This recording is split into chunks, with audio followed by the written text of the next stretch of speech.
السلام عليكم ورحمة الله وبركاته. وعليكم السلام. الحمد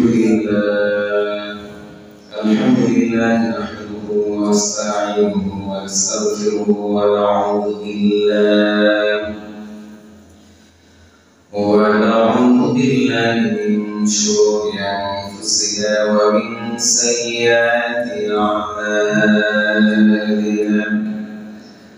من يهد الله فلا مضل له ومن يضلله فلا هادي له. ونشهد أن لا إله إلا الله وحده لا شريك له. ونشهد أن سيدنا وسندنا وحبيب ربنا وطبيب قلوبنا ومولانا محمدا عبده ورسوله الذي أرسله بالحق بشيرا ونذيرا وداعيا إلى الله بإذنه وسراجا وقمرا منيرا. أما بعد فأعوذ بالله من الشيطان الرجيم.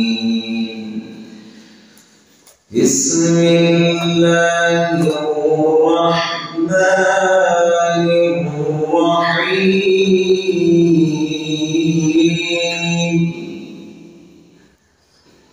وقضى ربك ألا تعبدوا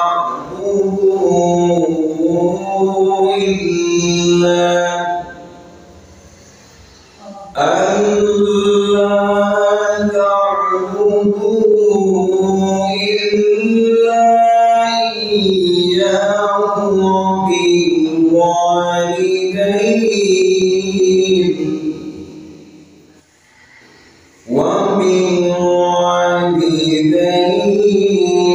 إحسانا.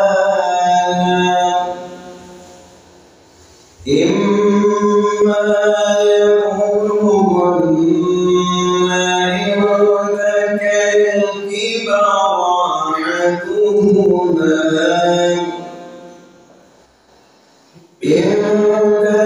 الكبر أحدهما أو كلاهما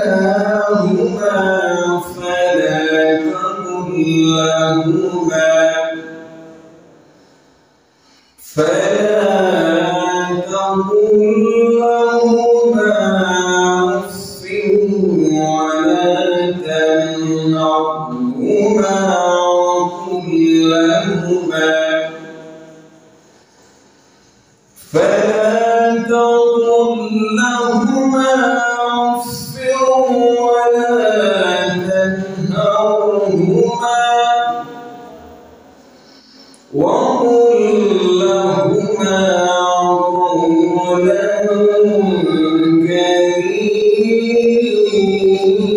كريما.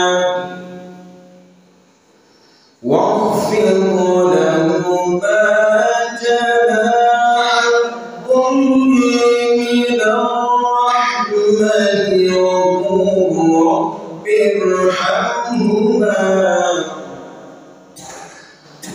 وقل رب ارحمهما كما ربياني صغيرا.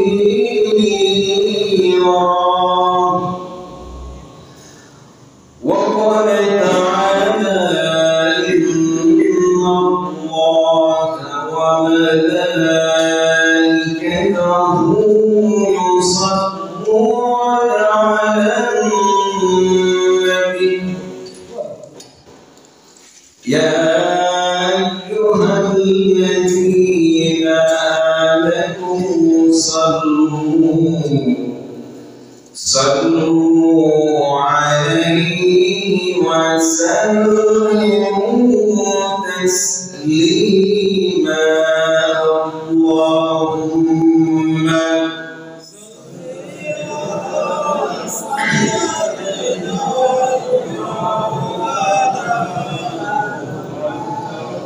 وعلى آل سيدنا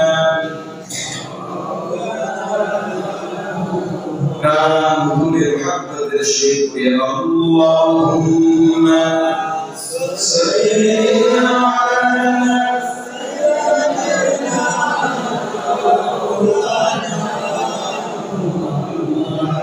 وعلى آل سيدنا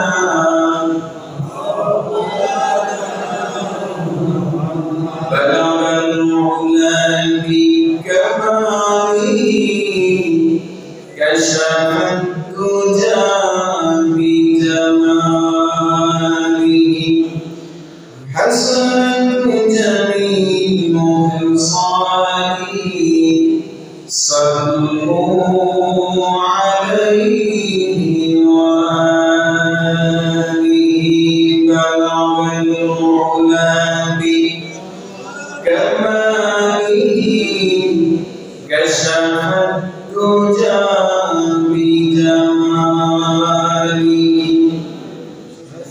حسنت جميع خصاله صلوا عليه وآله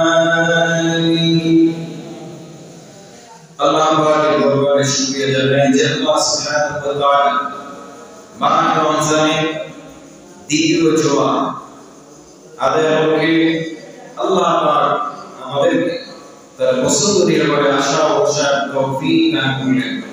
পাশাপাশি কোরআন ও সুন্নাহর আলোকে কিছু কথা বলার এবং শোনার তৌফিক যে মুনিব দান করলেন, সেই মুনিবের দরবারে সিজদা ও মস্তক চিত্তে রব্বে কারীমের দরবারে অসংখ্য শুকর ও সুজুদ পেশ করছি বলে আলহামদুলিল্লাহ। লাখ কোটি দুরূদ সালাম বিশ্ব মানবতার কল্যাণে, বিশ্ব মানবতার মুক্তির দূত নবী কুল শিরোমণি মুহাম্মদ আরবি সাল্লাল্লাহু আলাইহি ওয়াসাল্লামের সকলের শুকরিয়া যে আল্লাহ সুবহানাহু ওয়া তাআলা হাজার হাজার মানুষের মধ্য থেকে বাছাইকৃত করে আল্লাহ পাক আমাদেরকে কবুল করলেন, মঞ্জুর করলেন এবং 18,000 মাখলুকাতের মধ্যে সর্বশ্রেষ্ঠ মাখলুক হিসেবে মানব জাতি হিসেবে আমাদেরকে গুণী করলেন। পাশাপাশি রব্বে কারীম তার হাবিব মুহাম্মদ সাল্লাল্লাহু আলাইহি ওয়াসাল্লামের উম্মত হিসেবে আমাদেরকে আরো দাবি করলেন। এজন্য দিন থেকে আরো একবার আল্লাহ পাকের দরবারে শুকরিয়া জ্ঞাপন করি, প্রাণ খুলে মহব্বতের সহিত উঁচু কণ্ঠে সমস্ত আবেগ ভালোবাসা উজাড় করে দিয়ে রব্বে কারীমকে খুশি করার জন্য দিন থেকে জবান খুলে বলি আলহামদুলিল্লাহ। রব্বানা লাকাল হামদ হামদান কাসীরান তাইয়িবান মুবারাকান ফীহি ইয়া রাব্বি লাকাল হামদ কামা ইয়ানবাগি লিজালালি ওয়াজহিক ওয়া আযীমি সুলতানিক। রব্বে কারীমের দরবারে কিছু গুণ, আল্লাহ পাকের সিফাত নিয়ে গুণ বর্ণনা করলাম। রব্বে কারীম আজকের আলোচনা খুব গুরুত্বপূর্ণ একটি বিষয়। সূরাতুল বারিয়া 6 23 এবং 24 আয়াতে কারীমা পাঠ করেছি।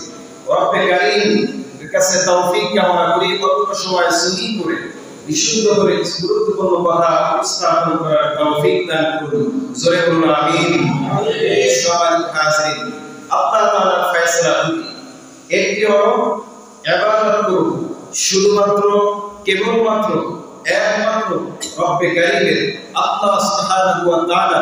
আমরা ইবাদত করব একজনের, সিল্লায় বলুন তিনি কে? এই সিদ্ধান্ত পৃথিবীর কোনো মানুষের নয়, এই সিদ্ধান্ত একমাত্র শুধুমাত্র কেবলমাত্র রব্বে কারীমের। সুবহানাল্লাহ। আল্লাহর সিদ্ধান্ত এক নম্বর ইবাদত করবে রব্বে কারীমের। ওয়া কাদা রাব্বুকা আল্লা তা'বুদু ইল্লা ইয়্যাহু ওয়া বিল ওয়ালিদাইনি ইহসানা। সুবহানাল্লাহ। ওয়া কাদা মানে ফয়সালা দিলেন আল্লাহ একমাত্র শুধুমাত্র কেবলমাত্র ইবাদত হবে আল্লাহর জন্য। জোরে বলুন কার জন্য? দ্বিতীয় পয়েন্ট হলো আল্লাহ তা'বুদু ইল্লা ইয়্যাহু ওয়া বিল ওয়ালিদাইনি ইহসানা। মা বাবার খেদমত করবে এই সিদ্ধান্ত কার? আল্লাহ তাআলা এই পৃথিবীতে আমাদেরকে প্রেরণ করবেন মা এবং বাবার মাধ্যমে। সেই মা বাবার খেদমতের কথা কোরআনে কারীমে রব্বে কারীম তুলে ধরেছেন স্পষ্টভাবে। দেখেন কোরআনে রব্বে কারীম বলেন মা বাবাকে শ্রদ্ধা ভক্তি ভালোবাসার মাধ্যমে আমি রবকে পাওয়া যায়। সুবহানাল্লাহ। আর তাদেরকে রেজালের মাধ্যমে কষ্ট দেওয়ার মাধ্যমে জাহান্নাম পাওয়া যায়। জোরে বলুন নাউযুবিল্লাহ। কি করতে হবে? তাদের সম্মান নিয়ে, তাদের মর্যাদা নিয়ে, তাদের ইজ্জত নিয়ে কোরআন কারীম স্পষ্টভাবে আমাদেরকে শিক্ষা দিলেন, জানিয়ে দিলেন। কি সেই শিক্ষা? কি আল্লাহ তাআলা আমাদেরকে জানালেন? আমরা কোরআন কারীমের দিকে প্রবেশ করি। রব্বে কারীম বলেন ওয়ারাব্বুকা আল্লা তা'বুদু ইল্লা ইয়্যাহু ওয়া বিল ওয়ালিদাইনি ইহসানা ইম্মা ইয়াবলুগhanna indakal kibara ahaduhuma aw kilahuma فلا تقل لهما أف ولا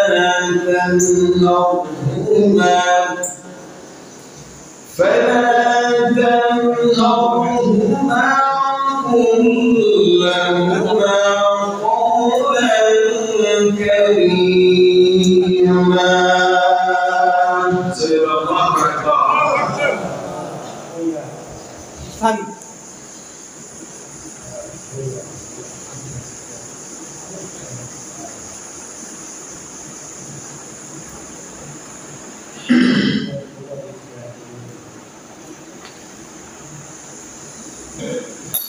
আল্লাহ সুবহানাহু ওয়া তাআলা রব্বে কারীম ঘোষণা দিলেন যে আমি দুটি ফয়সালা মানুষের জন্য উপস্থাপন করলাম।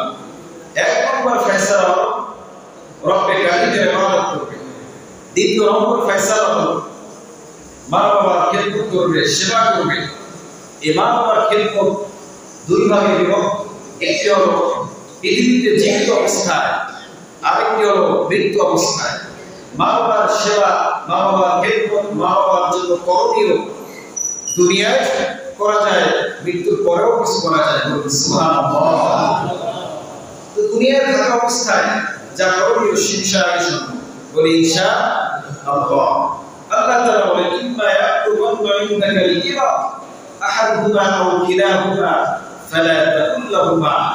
তোমাদের মধ্যে যদি কেউ মা বাবাকে দুইজনকে পাও অথবা একজনকে পাও, যাকে পাও তোমার জীবদ্দশায়, অনেক সময় ছোট বয়সে, শিশু বয়সে পৃথিবীতে আসলো সন্তান, কিন্তু মায়ের দেখার আগে দুনিয়া থেকে মা বিদায় হয়ে যায়। এমন ঘটনা আছে না নাই? জোরে বলুন আছে না নাই? আবার এমন দেখা যায় বাবাও চলে যায়, সন্তান গর্ভে রেখে অসংখ্য পিতার ইন্তেকাল হয়, হয় কি হয় না?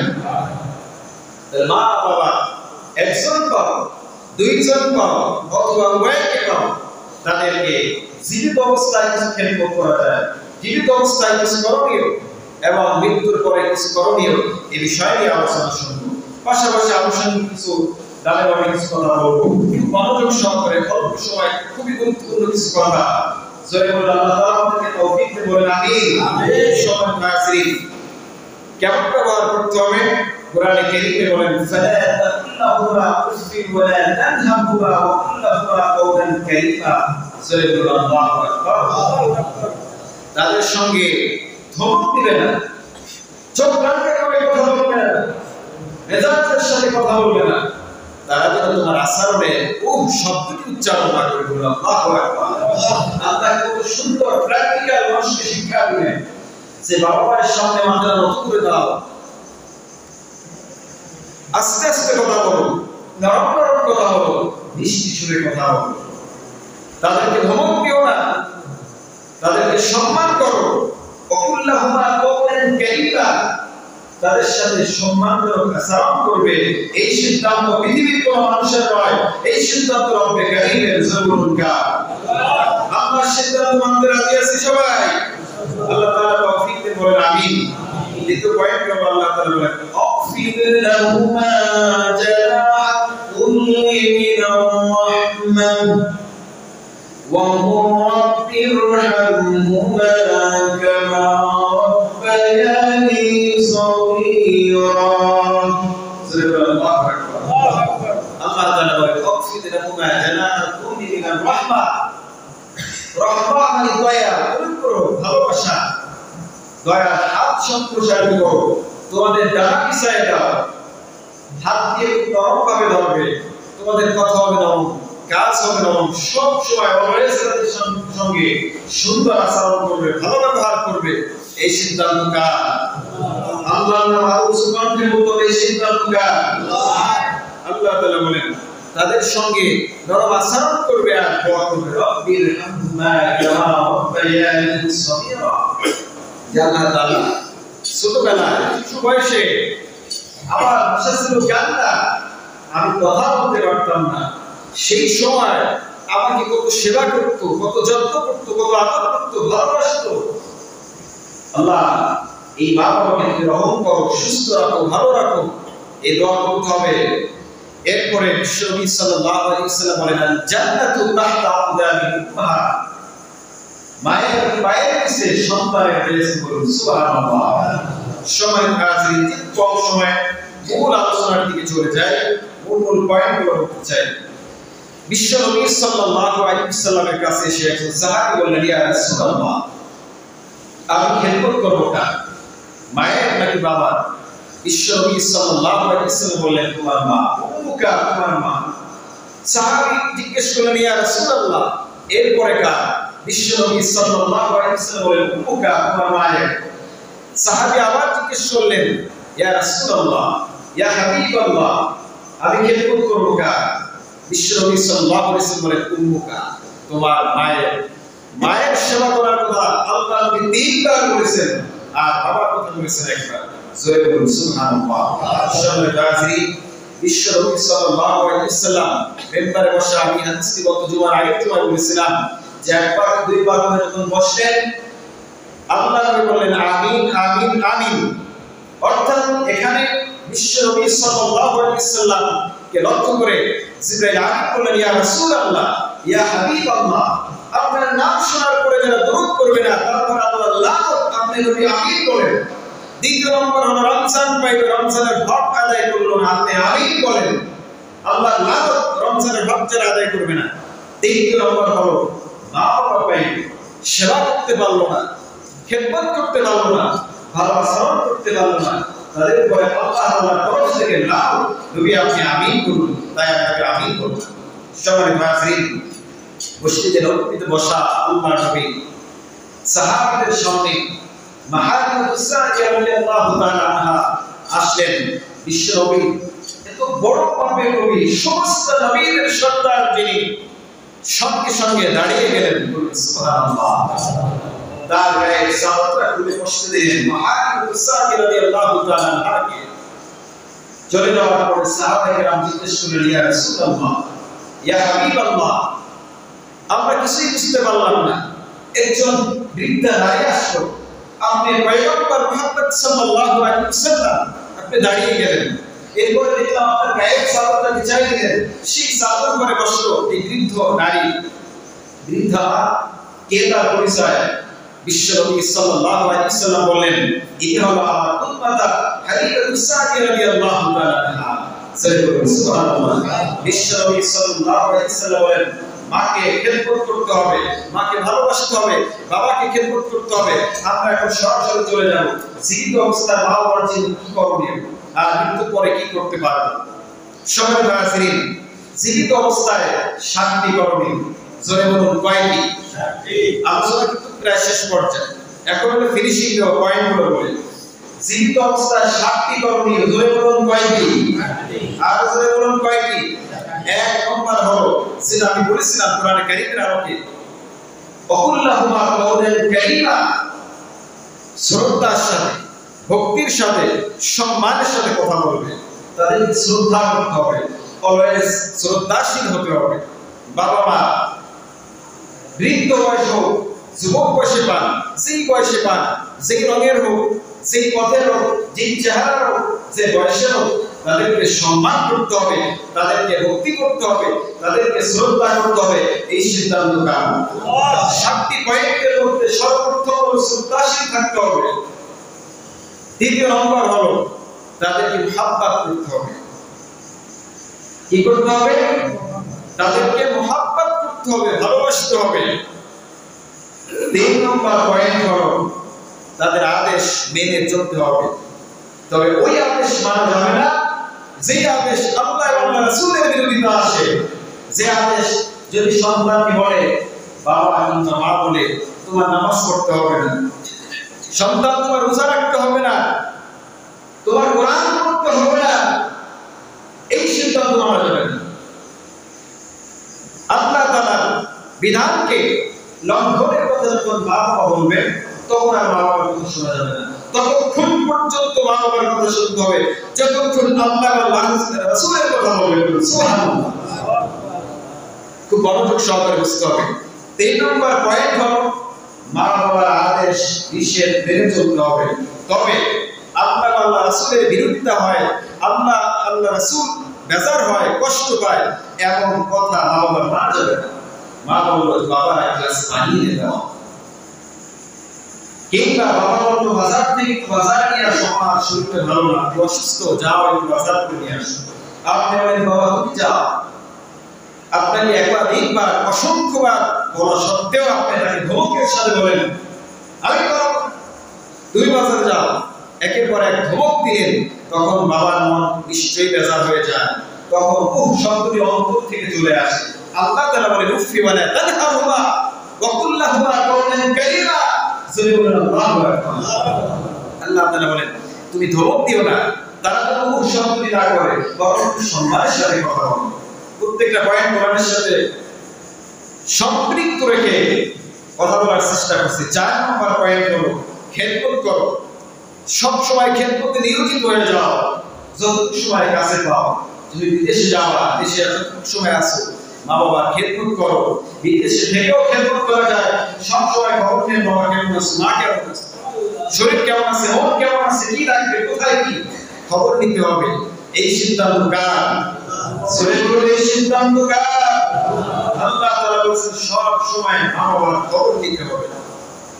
5 নম্বর পয়েন্ট 7টি করণীয়র মধ্যে জীবিত অবস্থায় 5ম নম্বর হলো খাবারের ব্যবস্থা করে দিন। সুবহানাল্লাহ বলেন। স্ত্রী বলেন আমার এইটা খেতে মন চায়, আমার ওইটা খেতে মন চায়, আমাকে ওখানে ঘুরতে নিয়ে যাও, আমার জন্য এইটা করো সেইটা করো, করতে থাকো, আর পরেও বান্দা। কিন্তু মা বলেন আমাকে একটু আহার খাওয়াও, আমাকে একটু জুস খাওয়াও, আমাকে একটু আঙ্গুর খাওয়াও, কিন্তু সন্তানের মনে থাকে চিৎকার দিয়ে বলুন নাউযুবিল্লাহ। মনে রাখতে হবে মা বাবার মাধ্যমে এই পৃথিবীতে আল্লাহ তাআলা আমাদেরকে আলো বাতাস সবুজ শ্যামল পৃথিবীটা আমাদেরকে দেখা শুরু করে দিলেন একজন দিনকে। সেই মা বাবার খেদমত করতে রাজি আছেন কারা কারা? হাত উঁচু করে আল্লাহকে দেখান। আল্লাহ আমাদেরকে কবুল করেন, জোরে বলুন আমিন। খাবারের ব্যবস্থার পাশাপাশি 6 নম্বর পয়েন্ট বাসস্থানের ব্যবস্থা করে দেওয়া। বাংলাদেশে অসংখ্য ঘটনা আমি দেখেছি যে স্ত্রীকে নিয়ে বিলাসবহুল বাড়িতে থাকা হয়, কিন্তু মায়ের ঘর থেকে পানি পড়ে, ভাঙাটি সাতচুয়াইয়া পানি পড়ে, এমন দৃষ্টান্ত আমরা কম বেশি সবাই জানি। আল্লাহ এখান থেকে আমাদেরকে হেফাজত করুন, বলুন আমিন। 7 নম্বর পয়েন্ট চিকিৎসার ব্যবস্থা করা। এখানে আমরা শ্রম অবহেলা করি। স্ত্রী অসুস্থ, পেট ব্যথা, জ্বর, সর্দি, কাশি হলে এমবিবিএস ডক্টরের কাছে আমরা যাই। জোরে বলুন যাই কি যাই না? যাই। আর মা অসুস্থ বিছানায় 1 দিন 2 দিন 3 দিন মাস যায়, বছর যায়, কিন্তু সন্তান মাকে নিয়ে হসপিটালে যায় না।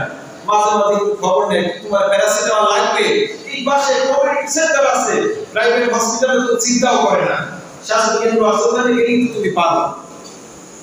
চিৎকার দিয়ে বলুন নাউযুবিল্লাহ। আল্লাহ আমাদেরকে হেফাজত করুন, বলেন আমিন। সম্মানিত হাজিরিন, 7 নম্বর পয়েন্ট হলো চিকিৎসার ব্যবস্থা করতে হবে। এই সিদ্ধান্ত আল্লাহর, জোরে বলুন কার?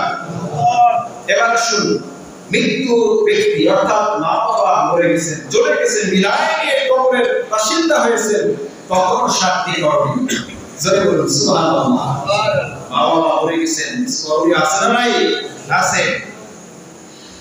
বিশ্বনবী সাল্লাল্লাহু আলাইহি ওয়াসাল্লাম হাদিস শরীফে এই প্রসঙ্গে বলেন, وقال النبي صلى الله عليه وسلم إن الله عز وجل لا يرفع في الدرجات لعبد صالح في الجنة فيقول يا ربي أنا لهذه فيقول بالاستغفار ولدك له أو كما قال النبي عليه الصلاة والسلام.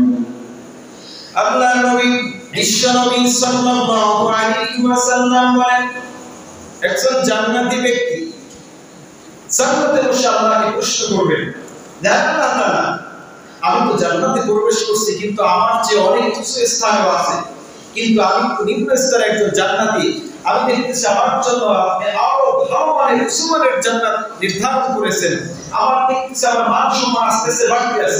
সুবহানাল্লাহ। খুব সহজে অল্প সময় বুঝতে সহজ হবে যদি আর উদাহরণ দিই।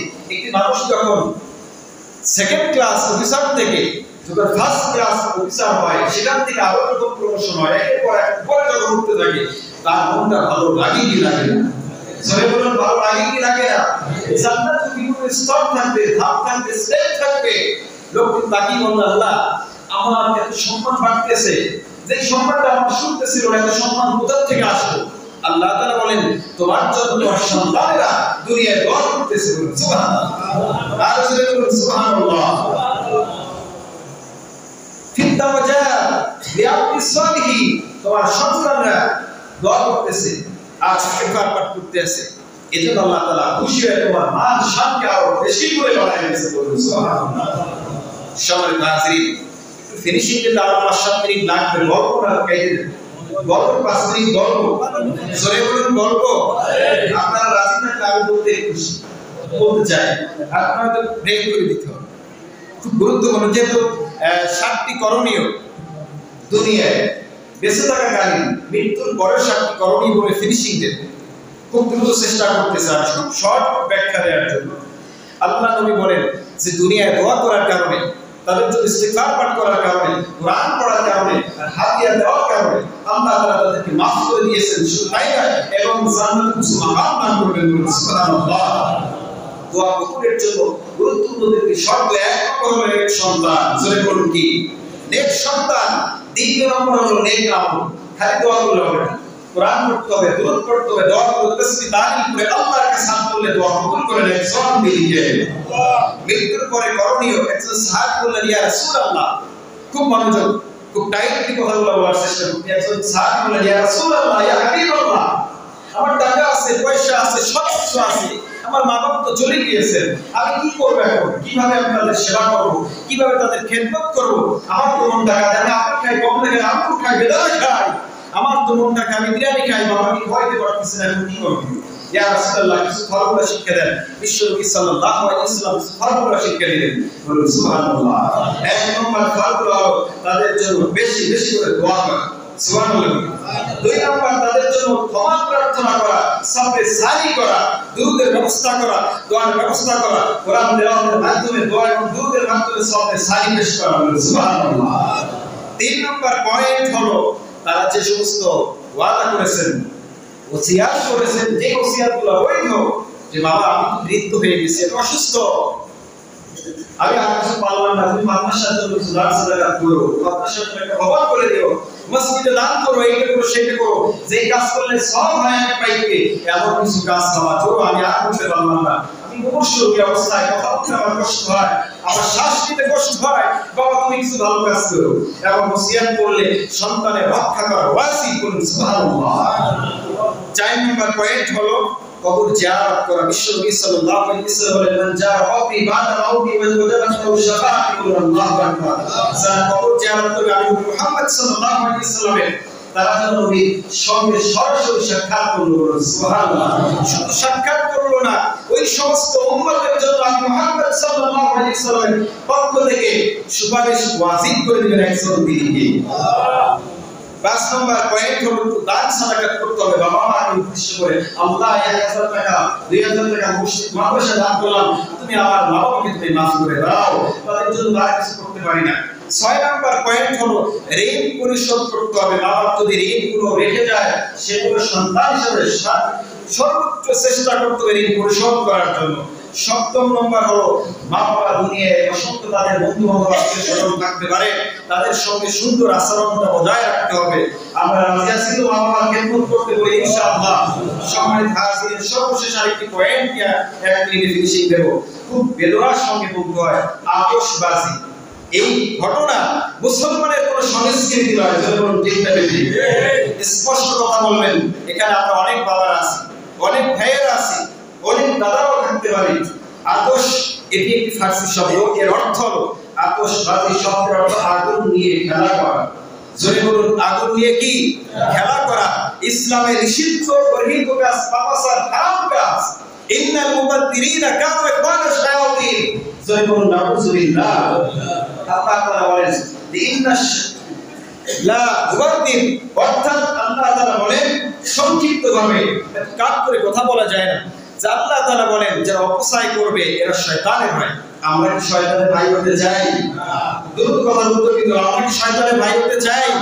আমরা মুসলমানের ভাই হতে চাই, আল্লাহ এবং রাসূলের আনুগত্য পোষণ করতে চাই বলি ইনশাআল্লাহ।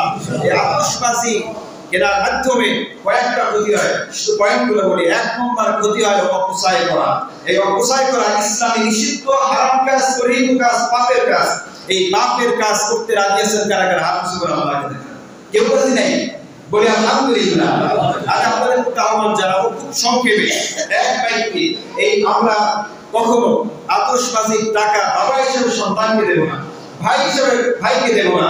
কারা কারা ইসলামের পক্ষে থাকতে এই গরিব কাজের বিরোধিতা করব, গরিব কাজকে আমরা সাপোর্ট করব না, সমর্থন করব না, যে বাবা এই টাকা দিয়ে তোমার একটা পাঞ্জাবি কিনে দিই, এই টাকা দিয়ে একটা টুপি কিনে দিই, এই টাকা দিয়ে একটা পায়জামা কিনে দিই, এই টাকা তুমি যদি তোমার পাঞ্জাবি থাকে এই টাকাটা মাদ্রাসায় দান করে দিই, মসজিদে দান করে দিই। অনেক অসহায় আছে, গরিব আছে, অনাথ আছে, মানুষ ঋণগ্রস্ত আছে, তাদেরকে দান করে দিই। বাবা এই টাকা দিয়ে তোমাকে আতশবাজি কেনার জন্য আমি দেব না।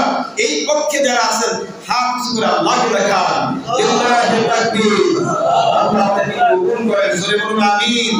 আজকে দোয়া করলেন। আতশবাজির পক্ষে আমরা কেউ না, এবং দুটি কাজ করতে হবে। আমরা তো টাকা দিব না, আরো একটু কাজ। সেই কাজটা কি? ভাইকে বুঝাবেন, পিটাবেন না, বুঝাবেন, সন্তানকে বুঝাবেন বাবা এই কাজটি হারাম কাজ, পাপ কাজ, গরীব কাজ, এটা রাষ্ট্রভাবে নিষিদ্ধ, ইসলামেও নিষিদ্ধ, সুতরাং তুমি এই কাজ করতে পারো না। এটা মুসলমানের সংস্কৃতি নয়, এটা বেঈমানদের সংস্কৃতি, ইহুদি, খ্রিস্টান, বৌদ্ধ, নাসারাদের সংস্কৃতি, পশ্চিমা মসজিদের সংস্কৃতি। জয়গুরু ঠিক না বেটি? আল্লাহ তাআলা আমাদের সকলকে ইসলামের সংস্কৃতি মেনে চলার তৌফিক দেন বলেন আমিন। কোরআন সুন্নাহর আলোকে জীবন গঠন করার তৌফিক দেন বলেন আমিন। বেশি বেশি দান সাদাকাত করার তৌফিক দেন বলেন আমিন।